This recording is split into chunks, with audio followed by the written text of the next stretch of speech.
Hello there, you're watching the press preview, a first look at what's on the front pages as they arrive.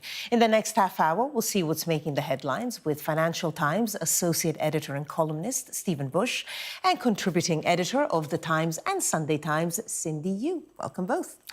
First, let's take a quick look at what is on some of those front pages. Well, the deployment of National Guard forces to Los Angeles in the wake of growing protests against federal migrant arrests is the top story in The Guardian. The Eye looks at Wednesday's public spending review and suggests that planned cuts in personal independence benefits may be reduced to quell the dissent in Labour ranks. The other political hot potato, the winter fuel allowance, makes top story in The Express, with campaigners angry that the expected U-turn on it is being delayed until the autumn. A warning to the Chancellor from police officers that the policing system is broken and needs more money. That's the top story in The Telegraph. But according to Cindy's paper, The Times, more money is on its way.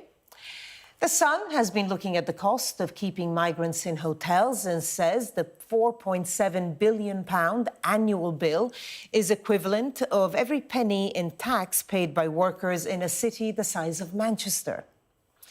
The Mail exposes what it calls a visas scam that it says makes a mockery of the Prime Minister's pledge to curb migration. US business leaders are to descend on Washington this week to try to stop higher taxes on foreign investment in the country because it could hit millions of American jobs. That is the lead in Stephen's paper, The Financial Times. The Metro, meanwhile, says the NHS is looking for 200,000 regular new blood donors to take the total to 1 million because of a critical national shortage of stocks. And the story also makes the front of the Mirror with the headline, Blood Donor Red Alert. And the Star looks ahead to a heat wave later this week, with Friday expected to be hotter than Morocco. Hopefully Morocco's not having a particularly cold spell, and that's not why it is. We're joined tonight by Stephen Bush and Cindy Yu. Thank you both so much for coming in. A lot of stories, a lot of foreign stories as well. That story in Los Angeles that we're going to monitor. But let's start with things at home. Of course, the spending review coming up. Stephen, if I can start with you. If you can talk us through the front page of the Financial Times. We've kind of been hearing for a couple of days, defence and health may be the winners, if there are any, of the spending review. Yeah, so obviously defence is a national imperative because of what's happening in the world right now, the unreliability of the US, our usual ally, the ongoing war in Europe. So defence spending is going to have to increase.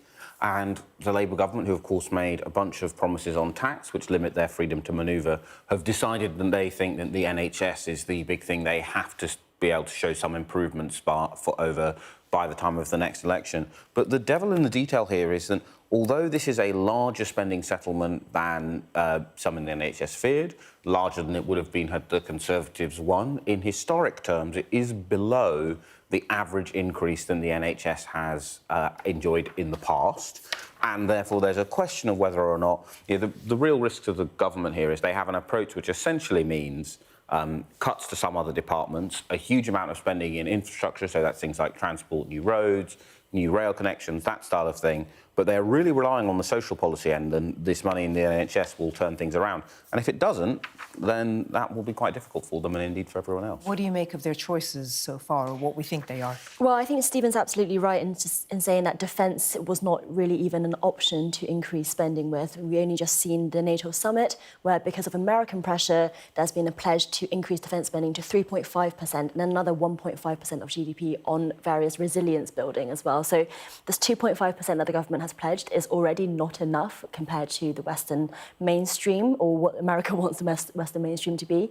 And then I think the other interesting thing to point out in this reporting is who are the losers? You know, health and defence may be the winners, but actually courts, transport and local councils are some of the losers. And what's particularly interesting is that there seems to be a big live discussion happening with policing at the moment, where the Home Secretary, Yvette Cooper, is still fighting for her own budget. Yeah, because here in the FT, they mentioned policing as one of the departments possibly facing a squeeze. So if we go to the Daily Telegraph, their headline is interesting. Policing is broken, officers warn Rachel Reeves. So if we go to the Daily Telegraph, please. And again, Stephen, if you can just talk us through what exactly they're mentioning here. And again, there are going to be some losers in the spending review, obviously. Yeah, because They have promised not to touch any of the big three tax levers, so that's income tax, value-added tax and national insurance. That raises most revenue, and corporation tax. They've also said they won't touch that. So that means you are left scrabbling for quite small tax rises, and then their money is therefore going to be very tight.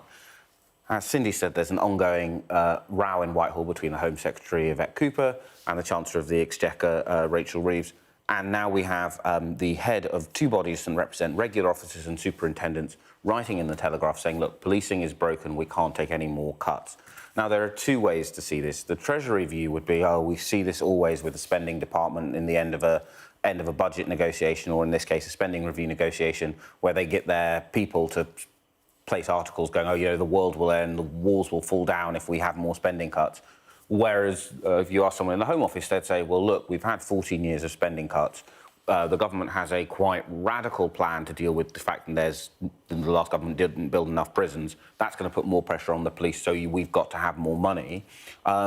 Ultimately, I think the Chancellor is going to win this one, because when, Yvette Cooper, of course, is very experienced, but when she was Secretary of State before the OBR, you could hold out to the end and you'd get more money because the Chancellor would go, oh, I'll fiddle the growth figures. This time, you hold out, you don't really get anything. So I think the Home Office will lose, but the Treasury will have to hope that it turns out the Home Office is also wrong on the policy as well as the politics. Cindy? I think you'll have to really think about how this works with the rest of the government's strategies and policies. We've just had the Justice Review coming out from David Gauke, which obviously shortened a lot of prison sentences, or even for some under 12 months, not going into the prison system at all. That relies on policing working.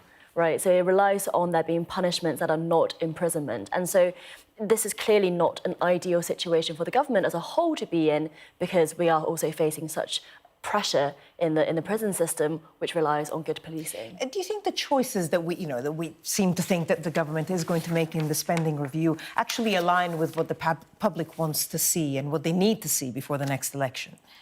Well, the problem is what the public wants to see is a significant improvement in the condition of the public services, but for someone else to pay for it. And Labour's problem is they did essentially promise at the last election public services will improve, there'll be a change, but someone else will pay for it. As they're discovering, well, there is no someone else to pay for it. Well, either we've all got to pay for it or public services won't get better. I think at the moment as it stands, people are going to be quite disappointed in 4 years unless Labour finds some way of squaring that circle. OK. Cindy, let's go to the Financial Times, just running out of time a little bit. Talk us through this headline. Business chiefs head for Capitol Hill to fight Trump's foreign investment tax. So Trump feeling the pressure from business chiefs. Yeah, so there's always this ongoing discussion about whether or not Trump is this kind of deal-making genius or actually just making it up as it goes and actually has very inconsistent policies. I'm afraid to say that this story supports the latter conclusion because he has spent all his tariffs and protectionism trying to get people to invest more in the US. But what this story is saying is actually that Capitol Hill is moving on plans to impose an investment tax on foreign investment into the US. Now, that will raise 5.4 trillion, and that will raise a fair amount of tax revenue. I've lost the precise number now, but it's short-sighted. If what the president wants is to bring companies into the US and not have them investing in other countries around the world, then this is precisely the opposite thing. So you can see that actually the Senate is changing its mind on it. So it was not clear that this bill will go through. But again, it's one of those things where, does he really have a plan? And Stephen, while we're talking about the US, let's just bring in the front page of The Guardian and the story that we've been covering, these clashes, these protests in Los Angeles, and now Trump deploying the National Guard to the streets of LA. We just saw, some tear gas, some clashes happened within the past hour.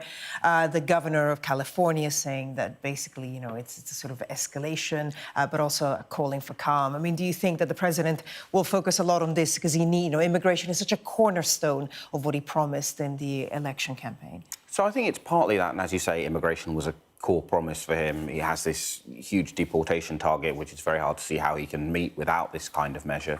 But also, one thing we know from the various people in his cabinet who came out during the election campaign against him is that something Trump wanted to do a lot in the first term was deploy the National Guard against protesters. Yeah. So as with tariffs, this is just a thing that Trump really wants to do, and I think as with tariffs, it's not really about him distracting from anything or him wanting to talk about something else.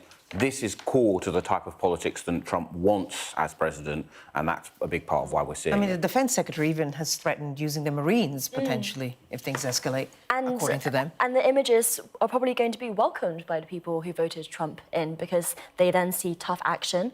They probably see tough action on people they don't necessarily consider to be Americans. And so it very much is, I very much agree with Stephen in saying that this is the agenda. The images that we're seeing at the moment are very Do you think, going back to the story in the FT about business chiefs sort of, having question marks over some of his measures, do you think that he needs these images coming out of LA to sort of balance the doubts he may be facing elsewhere, or does he not care? It's possible. I mean, to be honest, with the tariffs, the American public hadn't yet quite felt the pain. So people who were supporting him still thought the tariffs that actually primarily hurt China first and foremost, but actually the consumers hadn't felt that pain. So it's possible that this is a bit of red meat to kind of hide away from the rest. Briefly?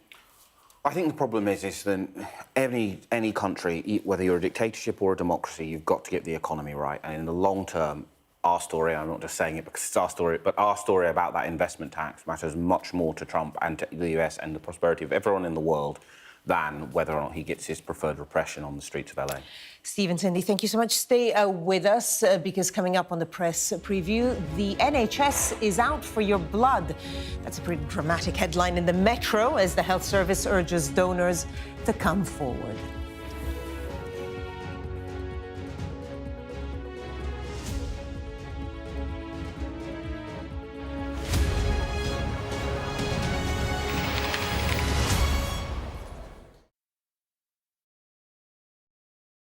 What might happen if Russia attacked the UK? This is clearly an enormous show of force. It is definitely out of the ordinary. We ran a war game with former ministers back in the hot seat. Ben Wallace. Amber Rudd. Jack Straw. It's the kind of war game that's genuinely tested inside government. The Russians are signalling that there may be an attack. Russia knows our weaknesses, but do you? I'm Deborah Haynes. From Sky News and Tortoise, this is The War Game. Listen wherever you get your podcasts. I'm Mark Stone and I'm Sky's correspondent based here in Washington, D.C. We'd been warned that we would meet people in the lowest moment of their lives. Their story is one of fundamental American failure. Well, a slow drive for the president as he approaches his golf club, but I have to say there are more media here than there are supporters. We love Trump! I've witnessed the remarkable passion for politics here, but the anger too. This is just the audience that Joe Biden wanted. Is this the moment to reform gun laws? It's easy to go to politics. But it's important, it's at the heart of the issue. For all the talk of a toned-down, humbled Trump, yes, maybe there was just a little less rhetoric, a little less divisiveness, but in the end it was the same rhythm, the same speech, the same man. All them people that died in Russia and Ukraine, they'd still be alive today if Donald Trump was president. If it was my wish, have a businessman that's strong like Trump, but maybe just doesn't say as much, We are under Israeli military restrictions in terms of some of the things that we can film, but it's important to be in there. What we've been allowed to see over here is a humanitarian corridor. Free wherever you get your news. A young American medical student is making remarkable things happen. I've seen a lot of difficult things, and honestly, it breaks my heart. These children don't deserve that. I don't think there's a single Arab I know who isn't seriously disturbed by what's going on. And so they gathered for this wonder of nature. I'm very excited right now.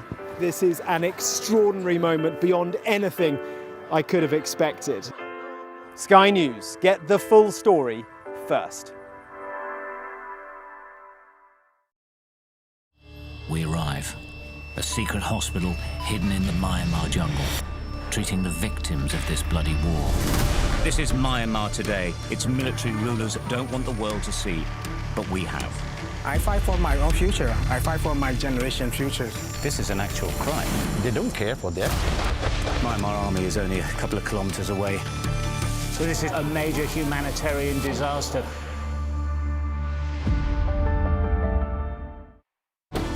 Jubilation in the streets, while some emotional. This is a political victory for Prime Minister Modi and his Hindu Nationalist Party. I'm Neville Lazarus, and I'm Sky's reporter based in Delhi.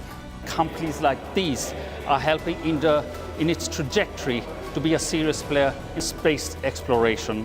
Sky News, get the full story first.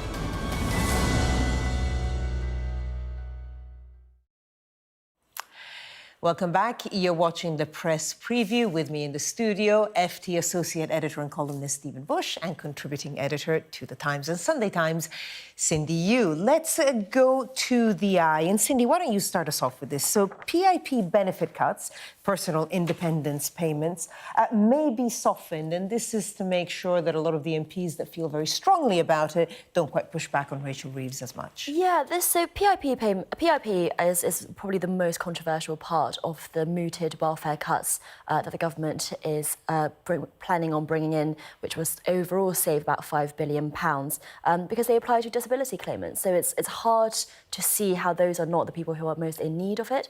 As such, the Labour Party backbenchers have probably the most difficulty with this particular policy, and the Eye is reporting that there is a rebellion of up to 170 MPs. Now, I'm keen to hear what Stephen thinks about this, but sometimes these numbers can be quite inflated when it comes to the actual vote. Nevertheless, the government is showing a little bit of leg here to say that actually maybe we'll put in a grace period so that people who are taken off PIP can have a bit longer to find alternative benefits. Whether or not that will really soften dissent depends, I think, on the larger picture of the spending review altogether and just how brave black backbenchers are feeling on Wednesday. Stephen? Well, I think a good rule in politics is whenever you see a story saying up to, that means significantly less than. However, it is true to say that Labour MPs are angry in general with the government, because I think it's fair to say that neither Downing Street nor the Treasury's outreach to their backbenchers is particularly as good as it could be. And the second thing is that lots of Labour MPs will say, well, we understand that we need to change our welfare system because we spend about as much as a proportion of GDP as we used to during the financial crisis, but we have more poverty, so we're clearly not getting bang for buck. But they go, but I don't understand the theory of these cuts to PIP. And the cuts are really hard to defend in that they are, quite arbitrary cut-offs. Like, so, for example, you will be automatically eligible still if you can clean yourself, if you can't clean yourself unaided above the waist. But if you can't clean yourself unaided below the waist, but you can above, you won't. Well, that just seems cruel and a bit arbitrary. So I think they are going to have to do something. But the big picture here in terms of what we were talking about in the first half is Labour says that they can hold on to these promises on tax and they aren't going to have to rise it. But at the same time, they're having to retreat on all of their cuts already. So are they really going to be able to get the cuts envisaged in the rest of the spending review through? I doubt it. Yeah, so interesting. We'll see what the reaction is when the cuts materialise. Let's go to the Metro. Quite a dramatic headline here for a story that maybe isn't quite as dramatic. So the headline there in Metro, NHS is out for your blood as a donor, though, Cindy. Yes, absolutely. So the NHS is saying that it's looking for 200,000 blood donors to prevent operations from basically having to be stopped for lack of donated blood, which is obviously quite a high number of donors to have. And I think probably blood donation is one of those things where it's always on the periphery of your mind. But unless short of these urgent reminders, people will think, oh, maybe I'll go one day, but never actually go and do it. And actually, we've seen this reporting. I've now booked myself into one, having not done it in years. And so I think it's a good reminder. Yeah, look, the really important thing is essentially we've all got to get better at getting into the habit of it, particularly if you are from a West Indian background, because that's a blood type which the NHS regularly runs low